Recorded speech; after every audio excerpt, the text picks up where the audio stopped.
Hello বন্ধুরা, সবাই কেমন আছো? অবশ্যই সবাই ভালো আছো। তো আজ সবাইকে জানাই শুভ নববর্ষের শুভেচ্ছা। সবাই খুব ভালো থেকো, সুস্থ থেকো। তো আজ আমি যাচ্ছি পুজো দিতে, তো চলো দেখতে থাকো। এই যে আমি এবার রেডি হয়ে নেব। প্রথমে আমি একটু সানস্ক্রিন মেখে নিলাম, মুখে আর কিছু মাখবো না, যেহেতু এত রোদ চড়া গরম। এত গরমে ইচ্ছে হয় না আর এক্সট্রা কিছু মাখার জন্য। তারপরে এই যে আমার আইব্রোটা একটু হালকা করে সেট করে নিলাম। পয়লা বৈশাখে প্রতিটা বছরই এই মাস্ট পুজো দিতে যেতেই হবে আমাকে। একটা ছোট্ট করে কালো টিপ পরে নিলাম, ওয়াচটা তো আমাকে পরতেই হবে। দেন রিংগুলো পরে নিলাম। তোমরা অবশ্য খেয়াল করেছো যে আমি আমার চুল কেটে দিয়েছি।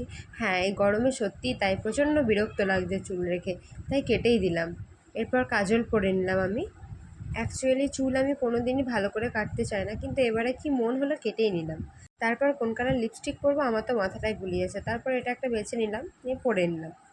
এই যে এই জিনিসটা তো আমার কাছে অল টাইম, মানে সব সময় নিতেই হবে, না নিলে তো কেমন যেন একটু নিজেকে মনে হয়।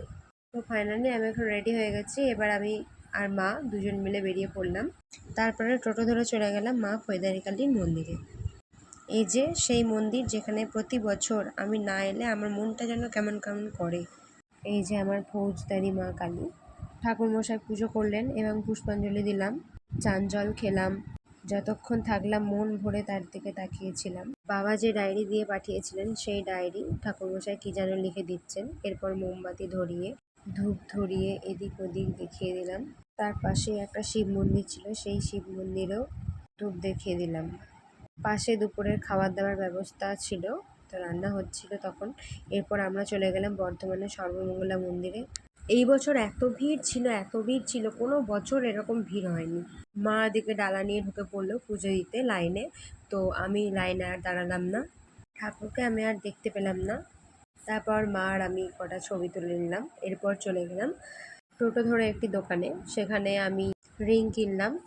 আর মা পলা, তারপরে আর যা যাবতীয় জিনিস না কিছু জিনিস নিল।